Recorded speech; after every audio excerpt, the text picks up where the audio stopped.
Estamos em fevereiro de 2026. Faz exatamente 2 anos que aquela música viralizou e o Brasil olhou para o Marajó. Enquanto isso, no Marajó, o João desapareceu.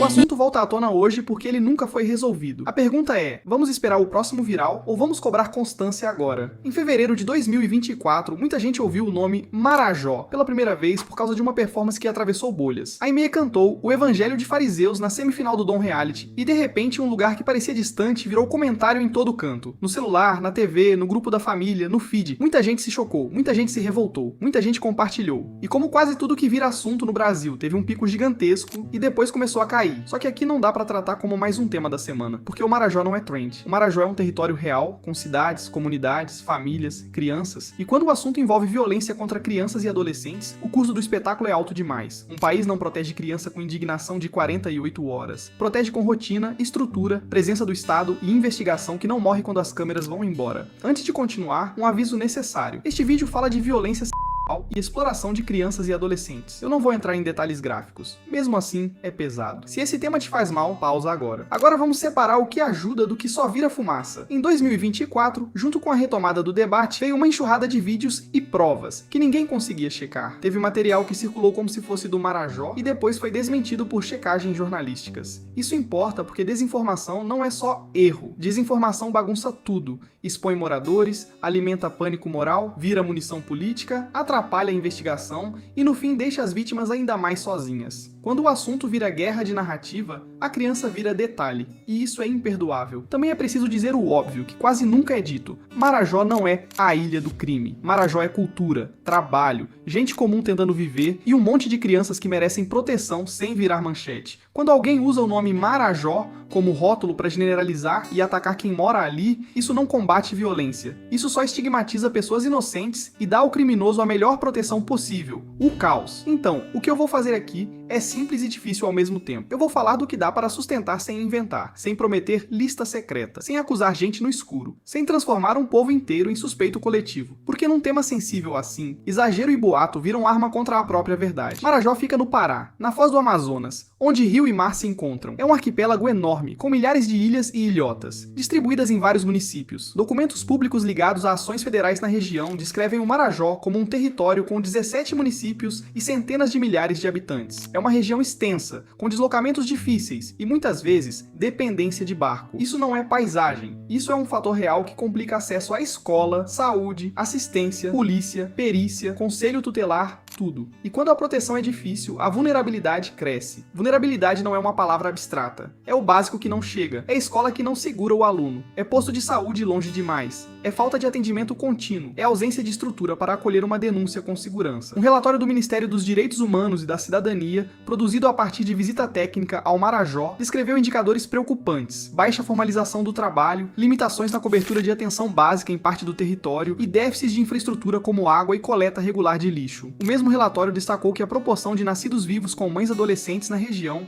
é bem superior ao índice nacional citado no documento. Esses números não provam um crime específico, eles explicam um ambiente onde a infância fica mais exposta e onde o Estado precisa trabalhar muito mais do que trabalha em centros urbanos. E aí vem a pergunta inevitável, mas existe isso mesmo no Marajó? Ou é exagero de internet? A resposta responsável é: o debate é antigo. Existem denúncias históricas, existe cobertura jornalística, existem investigações e ações policiais divulgadas ao longo dos anos. Não começou em 2024. O que 2024 fez foi abrir uma janela de atenção enorme. E quando uma janela dessas abre, duas coisas acontecem ao mesmo tempo. A sociedade enxerga e cobra, e a desinformação tenta sequestrar o assunto. A própria Record já havia produzido anteriormente a série JR Marajó, Meninas em Risco, abordando vulnerabilidade e riscos enfrentados por crianças e adolescentes no arquipélago. E em 2024, com a repercussão da música e do reality, o tema voltou com força na TV. O Domingo Espetacular anunciou e exibiu reportagem especial com Roberto Cabrini sobre denúncias envolvendo exploração de menores no Marajó. Isso recolocou o assunto na mesa de milhões de pessoas. E de novo, o país entrou naquele ciclo que a gente conhece: choque, revolta, compartilhamento, promessa de agora vai, e depois a vida segue, o feed muda e o tema some. E como esse sumir acontece, não é um botão mágico, é cansaço, é o algoritmo empurrando outra coisa. É a nossa atenção sendo puxada para o próximo assunto. Hoje é Marajó, amanhã é outra polêmica, depois é outra crise, depois é outro escândalo, e no meio disso, a criança continua vivendo onde sempre viveu, no lugar onde o Estado falha, longe do feed, longe do estúdio,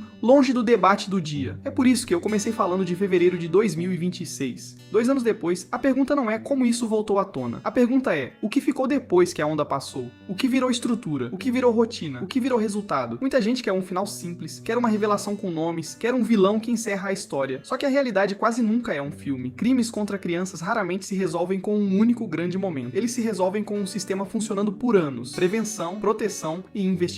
Prevenção significa escola de verdade, permanência escolar, transporte, assistência social, rede de apoio, oportunidades para famílias saírem da vulnerabilidade. Significa o básico que parece chato, mas salva a vida. Água, saneamento, acesso, rotina. Proteção significa conselho tutelar equipado, equipes treinadas, acolhimento, acompanhamento psicológico, segurança para denunciar sem medo e cuidado para não expor vítimas em redes sociais como se isso fosse prova. Investigação significa continuidade, equipe, perícia, inteligência, coordenação entre órgãos, processos que andam, decisões que saem e uma cultura institucional que trata a denúncia de criança como prioridade máxima, não como item na fila. Sem essas camadas, o que sobra é sempre a mesma sensação. Alguma coisa aconteceu, mas nada mudou. E aí o público se frustra, começa a buscar respostas fáceis, e as respostas fáceis quase sempre viram duas coisas: boato ou caça às bruxas. E as duas são perigosas. E por que isso é tão difícil no Marajó? Porque a dificuldade logística é um desafio real, porque a desigualdade estrutural empurra a infância para a beira do precipício, porque violência é subnotificada em qualquer lugar do mundo, e ainda mais onde há isolamento, medo e dependência econômica. Porque quando o tema vira palanque, ele vira ruído, e ruído não protege ninguém. Agora eu quero que você repare numa coisa: quando um assunto é sério, ele não precisa de mentira para ser chocante, ele precisa de foco. O algoritmo gosta de frases que incendiam, de generalização, de acusação sem prova, de compartilha antes que apaguem, de todo mundo sabe. Só que esse tipo de conteúdo cria consequências que ninguém mede. Ele transforma um território inteiro em caricatura, e ele enfraquece a confiança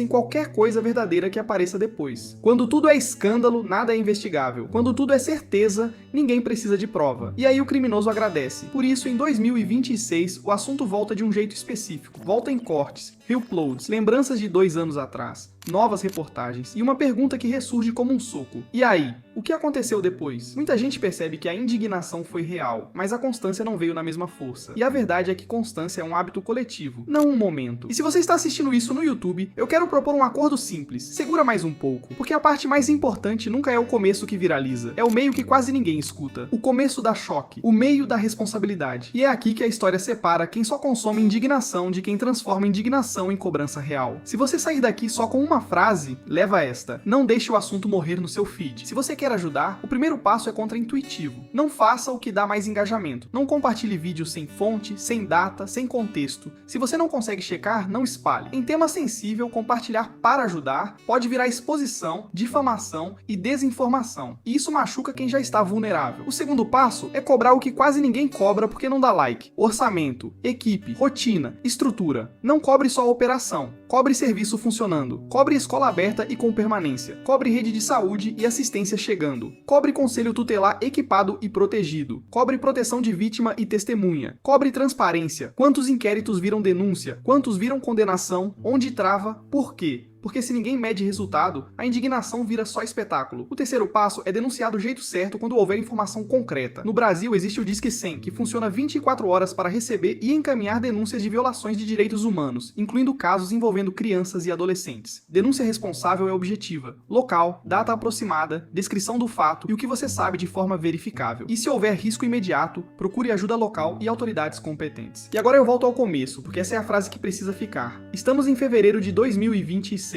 2 anos depois do auge, o assunto volta porque ele nunca foi resolvido. E se você quer que isso pare de ser um ciclo, a pergunta que você precisa fazer não é qual é o próximo vídeo, é qual é a próxima cobrança. Porque criança não pode depender do próximo viral para ser protegida, e Marajó não pode depender da próxima manchete para existir no radar do país. Se a gente transforma tudo em trend, a gente garante uma coisa: daqui a 2 anos vai ter outro pico, outra revolta, outro esquecimento. O único jeito de quebrar isso é transformar a tensão em rotina, indignação em política pública e pressão em resultado. E eu termino com a pergunta mais direta direta possível. Quando o assunto voltar de novo, você quer estar aqui dizendo ninguém faz nada, ou quer ser parte da minoria que cobra constância antes do próximo viral?